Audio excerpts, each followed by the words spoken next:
사도신경으로 신앙 고백하시겠습니다. 나는 전능하신 아버지 하나님 천지의 창조주를 믿습니다. 나는 그의 유일하신 아들 우리 주 예수 그리스도를 믿습니다. 그는 성령으로 잉태되어 동정녀 마리아에게서 나시고 본디오 빌라도에게 고난을 받아 십자가에 못 박혀 죽으시고 장사된 지 사흘 만에 죽은 자 가운데서 다시 살아나셨으며 하늘에 오르시어 전능하신 아버지 하나님 우편에 앉아 계시다가 거기로부터 살아있는 자와 죽은 자를 심판하러 오십니다. 나는 성령을 믿으며 거룩한 공교회와 성도의 교제와 죄를 용서받는 것과 몸의 부활과 영생을 믿습니다. 아멘. 찬송가 490장 부르시겠습니다. 490장입니다.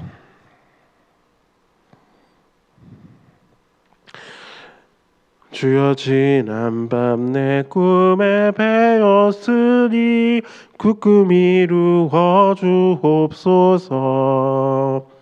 밤과 아침에 계시로 보여주사 항상 은혜를 주옵소서. 나의 놀라운 꿈 정령남 있기는 장차 큰 은혜 받을 표니 나의 놀라운 꿈 정령 이루어져 주님 얼굴을 배우리라. 맘 괴롭고 아파서 낙심될 때 내게 소망을 주셨으며 내가 영광의 주님을 바라보니 앞길 환하게 보이도다. 나의 놀라운 꿈 정령남 있기는 장차 큰 은혜 받을 표니 나의 놀라운 꿈 정령 이루어져 주님 얼굴을 배우리라. 세상 풍조는 나날이 변하여도 나는 내 믿음 지키리니 인생 살다가 죽음이 꿈 같으나 오직 내 꿈은 참되리라. 나의 놀라운 꿈 정령남 있기를 장차 큰 은혜 받을 표니 나의 놀라운 꿈 정령 이루어져 주님 얼굴을 배우리라. 하나님의 말씀은 시편 80편 말씀입니다.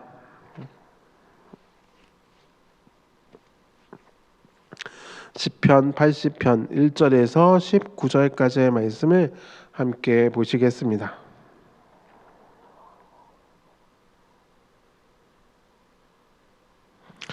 시편 80편 1절에서 19절까지의 말씀입니다. 요셉을 양떼같이 인도하시는 이스라엘의 목자여 귀를 기울이소서. 그룹 사이에 좌정하신 이여 빛을 비추소서. 에브라임과 베냐민과 므낫세 앞에서 주의 능력을 나타내사 우리를 구원하러 오소서. 하나님이여 우리를 돌이키시고 주의 얼굴빛을 비추사 우리가 구원을 얻게 하소서. 만군의 하나님 여호와여 주의 백성의 기도에 대하여 어느 때까지 노하시리이까. 주께서 그들에게 눈물의 양식을 먹이시며 많은 눈물을 마시게 하셨나이다. 우리를 우리 이웃에게 다툼거리가 되게 하시니 우리 원수들이 서로 비웃나이다. 만군의 하나님이여 우리를 회복하여 주시고 주의 얼굴의 광채를 비추사 우리가 구원을 얻게 하소서. 주께서 한 포도나무를 애굽에서 가져다가 민족들을 쫓아내시고 그것을 심으셨나이다. 주께서 그 앞서 가꾸셨으므로 그 뿌리가 깊이 박혀서 땅에 가득하며 그 그늘이 산들을 가리고 그 가지는 하나님의 백향목 같으며 그 가지가 바닥까지 뻗고 넝쿨이 강까지 미쳤거늘 주께서 어찌하여 그 담을 허시사 길을 지나가는 모든 이들이 그것을 따게 하셨나이까. 숲속에 멧돼지들이 상해하며 들짐승들이 먹나이다. 만군의 하나님이여 구하옵나니 돌아오소서. 하늘에서 굽어보시고 이 포도나무를 돌보소서. 주의 오른손을 심으신 줄기요 주를 위하여 힘있게 하신 가지니이다. 그것이 불타고 배임을 당하며 주의 면책으로 말미암아 멸망하오니 주의 오른쪽에 있는 자 곧 주를 위하여 힘있게 하신 인자에게 주의 손을 얹으소서. 그리하시면 우리가 주에게서 물러가지 아니하오리니 우리를 소생하게 하소서. 우리가 주의 이름을 부르리이다. 만군의 하나님 여호와여 우리를 돌이켜 주시고 주의 얼굴의 광채를 우리에게 비추소서. 우리가 구원을 얻으리이다. 아멘.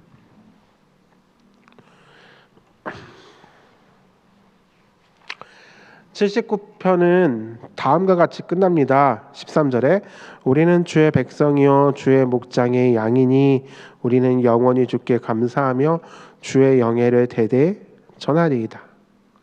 이렇게 우리는 주님의 백성이고 주의 목장의 양입니다 라고 시편 79편이 끝나자 시편 80편은 그것을 받아서 다음과 같이 이야기합니다. 요셉을 양떼같이 인도하시는 이스라엘의 목자여 귀를 기울이소서. 우리는 주의 목장의 양입니다 라고 시인이 79편에서 마무리했다면 시인은 또 80편에서 요셉의 양떼같이 인도하시는 이스라엘의 목자여 귀를 기울이소서라고 말한다는 것이죠. 하나님이 이스라엘의 목자시다라는 것입니다. 예, 이스라엘은 양이고 하나님은 목자시고 요셉이 양이고 하나님이 목자시고 예, 양은 참 손이 많이 가는 짐승 가운데 하나입니다. 우리가 목자라고 하면은 그냥 이렇게 양들 막 풀어놓고 그냥 지팡이 들고서 워이 워이 이렇게 하는 걸로 상상하지만 예, 양은 참 그런 짐승입니다. 시력이 약해갖고 멀리 볼 수 있는 짐승이 아니라 바로 앞에 것만 보고 또 겁은 얼마나 많은지 청력은 좋아갖고 자기가 모르는 낯선 소리 들으면 움츠려들기도 합니다. 그리고 잘 긴장한 나머지 몸이 바짝 굳기도 하고 또 발목도 약해갖고 금방 삐끗하기도 하는 그런 짐승입니다. 그래서 목자가 잘해야 되는 것 중에 하나가 무엇이냐면 바로 마사지를 잘해야 됩니다. 마사지란요 라고 생각하시겠지만 목자가 하는 일 중에 하나는 무엇이냐면은 이렇게 양들이 풀 뜯어 먹고 있다 상태 안 좋은 양들은 목자가 이렇게 직접 만져갖고 손 마사지 해줘갖고 풀어주기도 합니다. 또 기름을 부어갖고 그 양의 코에 깃든 그 벌레라든지 그런 것들을 또 제거해줘야 되는 임무도 하고 하여간 손이 많이 가는 게 양입니다. 예. 그래서 양과 목자의 관계는 그 어떤 관계들보다도 밀접한 관계를 가집니다. 양의 필요를 채워주고 양을 고쳐주고 그래서 시편 23편에서 여호와는 나의 목자시니라고 하는 그 시편의 내용을 보면은 하나님이 어떠한 모습으로 등장하느냐 필요한 것들을 채워주는 공급자이시고 인도자이시고 그리고 고쳐주시는 치료자의 역할 뭐 이런 것들이 나오는 것이죠. 시인은 하나님을 이스라엘의 목자여라고 부르고 있습니다. 그건 단순히 우리의 인도자시여 뭐 우리의 보호자시여라고 하는 것으로 끝나는 것이 아닙니다. 이 미련하고 귀찮고 한없이 연약한 짐승을 돌보시는 자애로우신 분이시여라는 뜻도 담겨져 있는 거죠. 그래서 성질 급한 사람은 목자 되기가 힘든 것 같습니다. 양은 제멋대로니까요. 우리가 알고 있는 선한 목자이신 분은 어느 정도입니까? 99마리 양보다도 잃어버린 그 한 마리 찾기 위해서 떠나시는 분 아닙니까? 그래서 시인은 다음과 같이 얘기합니다. 우리를 구원하러 오소서. 3절입니다. 하나님이여 우리를 돌이키시고 주의 얼굴빛을 비추사 우리가 구원을 얻게 하소서. 주의 얼굴빛을 비추사라고 이야기합니다. 그것이 3절에 있고 또 7절에는 주의 얼굴의 광채를 비추사 우리가 구원을 얻게 하소서. 19절에도 만군의 하나님 여호와여 우리를 돌이켜 주시고 주의 얼굴의 광채를 우리에게 비추소서. 우리가 구원을 얻으리이다. 하나님이 얼굴이 있으실까요? 왜 이렇게 하나님의 얼굴의 광채를 우리에게 비춰달라라고 얘기하는 것일까요? 이것은 이스라엘 백성에게 매우 특별한 기억이 있기 때문입니다. 사실은 이 시를 노래하는 사람보다도 그네들의 조상들의 대대로 내려오는 특별한 기억이 있기 때문이죠. 그 특별한 기억을 언급하기 위해서 등장하는 비유가 있으니 그것이 바로 8절에서부터 등장하는 포도나무의 이야기입니다. 주께서 한 포도나무를 애굽에서 가져다가 민족들을 쫓아내시고 그것을 심으셨습니다.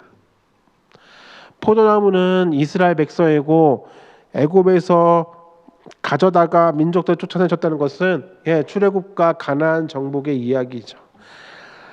이 시의 배경은 그 출애굽 사건입니다. 하나님께서 그들의 이스라엘의 백성들을 구원하시고 그리고 가나안 땅을 정복하게끔 도와주신 그 사건 말입니다. 그런데 얼굴빛을 비춰달라고 하는 것이 바로 그 출애굽 사건 가운데 아주 놀라운 이야기가 있다는 것입니다. 이스라엘 백성이 출애굽한 다음에 처음으로 아주 오랫동안 머물렀던 곳이 있습니다. 그곳이 어디냐? 바로 시내산입니다. 그들은 그곳에서 율법을 하나님께로 받습니다.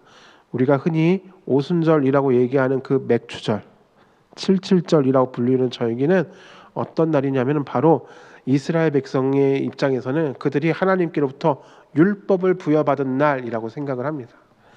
바로 그 율법을 시내산에서 받았죠. 그리고 그 시내산에서 무엇을 했느냐? 하나님과 언약을 체결했습니다. 근데 그 언약을 체결하면서 무엇을 했느냐? 하나님께서 모세에게 이스라엘의 70 장로들을 데리고 오라고 말씀하십니다. 70명이나 되는 이스라엘의 장로들이 올라갑니다. 시내산 앞에서 이스라엘 백성이 진을 치고 있었는데 시내산에 구름이 둘러져 있고 번개가 꽉 하고 있으니까 이스라엘 백성이 우리 못 올라가요 막 그럽니다. 그런 위험천만한 곳으로 70명의 장로가 모세를 따라서 좋은 표현은 함께 가고 나쁘게 표현하면 끌려가는 거죠. 그 70명이 그 산에서 무엇을 했느냐? 하나님과 먹고 마십니다. 이스라엘 백성에게 아주 특별한 기억이죠. 하나님과 어떻게 먹고 마셨느냐. 그것도 성경은 뭐라고 얘기냐면은 출애굽기 24장 9절에서부터 11절까지 나와 있는 건데 그 중에서도 11절 말씀은 이렇게 되어 있습니다. 하나님이 이스라엘 자손들의 존귀한 자들에게 손을 대지 아니하시고 그들은 하나님을 뵙고 먹고 마셨더라. 하나님을 뭐 했다고요? 뵙고 하나님과 대면한 거예요. 그래서 이 율법을 받고 언약을 체결하는 과정 속에서 이 70명의 장로들은 아주 잊지 못할 특별한 기억을 갖게 되는데 그게 무엇이냐? 하나님과 대면해서 먹고 마셨다는 것입니다. 그런데 안 죽었어요. 정작 그들이 언제 죽었느냐? 요거 다음에 뭐 했습니까? 금송아지 만들었거든요. 금송아지 만들어가고 죽었지 하나님과 마주하면서 음식을 먹었는데 죽지 않았단 말이에요. 바로 이 하나님과 얼굴을 마주하였던 그 놀라운 기억, 하나님과 얼굴을 마주했는데 죽지 않고 오히려 먹고 마시는 그 특별한 교제의 기억이 바로 오늘 시편 80편 3절에 하나님이여 우리를 돌이키시고 주의 얼굴빛을 비추사 우리가 구원을 얻게 하소서. 하나님의 얼굴빛을 비춘다는 얘기가 무엇입니까? 하나님이 돌아보신다는 거죠. 그리고 하나님과 하나님의 백성이 마주한다라는 것입니다. 성막에는 성소라고 하는 곳이 있고 그 성소 안에는 세 가지의 기구가 있습니다. 등대라고 불리는 금촛대랑 그 다음에 분향단이 있고 그 다음에 진설병상이 있습니다. 진설병상이라고 하는 것은 떡상이죠. 그냥 떡을 만들었는데 그 떡에 또 다른 이름이 뭐냐면 파님이라고 하는 얼굴과 얼굴을 마주한다는 의미에서 진설병에 놓여져 있는 진설병이라 불리는 이 떡을 가리켜 이스라엘 사람들은 얼굴떡이라고 부릅니다. 하나님과 그 70명의 장로들이 대면하였을 때 그 기억을 그 진설병에 담고 있는 것입니다. 하나님과 얼굴을 마주한다라는 것, 그것은 하나님과의 특별한 교제를 의미합니다. 왜 시인이 이렇게 탄식하면서 노래를 부릅니까? 그네들의 나라가 망했기 때문입니다. 죄악으로 말미암아 하나님과 영영 끊어질 것 같은 큰 위기를 맞이하였습니다. 성전은 완전히 파괴되었고 수많은 백성들이 죽어나갔습니다. 그것을 뭐라고 표현하냐면은 12절과 13절에 그 담을 허시사 길을 지나가는 모든 이들이 그것을 따게 하셨고 숲속의 멧돼지들이 상의하며 들짐승들이 먹나이다 라고 얘기합니다. 16절에는 그것이 불타고 배임을 당하며 주의 멸책으로 말미암아 멸망하오니라고 표현합니다. 회복의 길은 하나님께 있음을 고백합니다. 주님이 우리와 다시 얼굴을 마주하신다는 것. 하나님이 어떻게 하면 그들과 마주하실 수 있습니까? 하나님 어떻게 그의 백성과 마주하실 수 있냐고요. 그것은 성막의 비밀이 담겨져 있습니다. 성막 문으로 들어옵니다. 제일 먼저 무엇을 맞이합니까? 번제단을 맞이합니다. 그곳에서 그들은 죄를 고백하고 그들의 죄로 인해서 제물이 대신 죽습니다. 물두멍에서 그 피를 다 씻는 거죠. 그리고 나서 성소로 들어갈 수 있습니다. 바로 그 성소에 하나님의 빛을 상징하는 그 등대가 환하게 비추고 있고 그 등대의 맞은편에 바로 얼굴과 얼굴을 맞이하는 진설병, 그 떡이 놓여져 있는 떡상이 있습니다. 그제서야 하나님과 대면할 수 있는 자격이 생기는 것입니다. 죄의 문제가 해결되어야 되는 것이죠. 그리고 하나님이 은혜로 그들과 다가오셨을 때 다시 얼굴을 마주할 수 있습니다. 주의 얼굴의 광채를 우리에게 비추소서. 이스라엘 백성은 하나님의 얼굴을 대면하고 언약을 체결하였고 먹고 마시는 특별한 기억을 갖고 있습니다. 아무도 죽지 않았습니다. 이사야가 내가 주의 영광을 보았으니 난 이제 죽겠구나 하고서 두려워 떨던 그것이 정상인데 그 70명의 장로들은 죽지 않았습니다. 왜? 하나님께서 그들을 허락하셨기 때문입니다. 다른 말로 그들을 구원하셨기 때문입니다. 여러분은 하나님의 얼굴을 얼마나 보기를 원하십니까? 하나님과 얼굴을 마주하는 것을 얼마나 기대하고 있습니까? 바울은 말하죠. 지금은 희미하게 보이나 그때는 주님과 얼굴을 맞대어 볼 것입니다 라고 바울은 얘기합니다. 우리가 주님과 얼굴을 마주하는 것, 그러기 위해서는 우리의 죄의 문제가 해결돼야 됩니다. 그 일을 위해서 예수님께서 십자가에 달려 죽으셨습니다. 그래서 다시금 하나님과 교제할 수 있는 길이 열렸습니다. 이제 우리는 주님과 얼굴을 마주하는 사이입니다. 아무런 거리낌이 없습니다. 하나님과 마주하는 데 있어서 뭐 휘장으로 가리고 자시고 이렇게 할 것도 없습니다. 담대하게 주님과 마주할 수 있게 되었습니다. 예수 그리스도의 십자가 보혈로 말미암아 말입니다.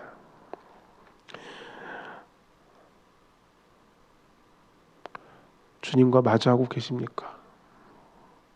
여기 이 시인은 그렇게 간절하게 주님과 마주하기를 원하고 있습니다. 이 시인은 아직 예수 그리스도의 사건을 모르고 있는 사람입니다. 그런데 우리는 주님을, 그 놀라우신 일을 아는 자들입니다. 그리고 그 길이 열린 자들입니다. 그런데 혹시 우리는 주님이 좀 안 봐주셨으면, 주님이 좀 눈 좀 감고 계셨으면 하고 있지 않습니까? 내가 범죄할 때 몰라주셨으면, 모른 척 고개도 돌려주시고 외면해주시고. 하나님의 백성은 주님과 얼굴을 맞대는 자입니다. 늘 주님의 얼굴 빛을 경험하는 자입니다. 그것이 바로 우리에게 은혜이며 구원이 되기 때문입니다. 시인의 소망이자 저와 여러분의 소망이 되어야 할 그것, 바로 주님과 얼굴을 맞대는 것입니다. 주님의 얼굴 빛을 우리에게 비추사 우리가 구원을 얻게 하소서. 주님과 얼굴을 마주하며 하나의 부끄러움도 없는, 거리낌이 없는 주 앞에 당당하게 나아갈 수 있는, 그것을 꿈꾸며 소망할 수 있는 저와 여러분이 되시기를 주님의 이름으로 부탁드립니다. 기도하시겠습니다. 한때는 번영을 꿈꾸었던 자들이지만 그 범죄함이 하나님과의 관계를 막았고, 하나님이 그 얼굴을 돌리시게 하였고, 그 얼굴을 돌리시자 멸망의 길에 걸었던 이스라엘의 이야기를 봅니다. 주님이 우리를 보지 않으시면 우리는 망하는 것인데 어찌 우리는 주님이 안 보시기만을 구하고 있는 것인지요. 주님, 주의 얼굴빛을 우리에게 비춰주시옵소서. 주님과 대면하는 것이, 주님과 마주하는 것이 우리에게 부담스럽고 어려운 자리가 아니라 기쁨의 자리가 되게 하여 주시고 더 깊은 교제의 자리로 들어가는 시간 되게 하여 주시옵소서. 휘장을 가리고 만나는 것이 아니라 어렴풋이 희미하게 보는 것이 아니라 주님과 가까이 맞대고 볼 수 있는 그 날을 소망합니다. 더욱더 가까이 주님께로 나아가며 주께서 나를 바라보시기에 내가 구원을 누리고 주께서 나를 바라보시기에 내가 더 이상 악의 길로 헤매지 않으며 주께서 나를 바라보시기에 주의 말씀대로 행하는 주의 자녀들이 되게 하여 주시옵소서. 예수님의 이름으로 기도드립니다. 아멘. 하늘에 계신 우리 아버지, 아버지의 이름을 거룩하게 하시며 아버지의 나라가 오게 하시며 아버지의 뜻이 하늘에서와 같이 땅에서 이루어지게 하소서. 오늘 우리에게 일용할 양식을 주시고 우리가 우리에게 잘못한 사람을 용서하여 준 것 같이 우리 죄를 용서하여 주시고 우리를 시험에 빠지지 않게 하시고 악에서 구하소서. 나라와 권능과 영광이 영원히 아버지의 것입니다. 아멘.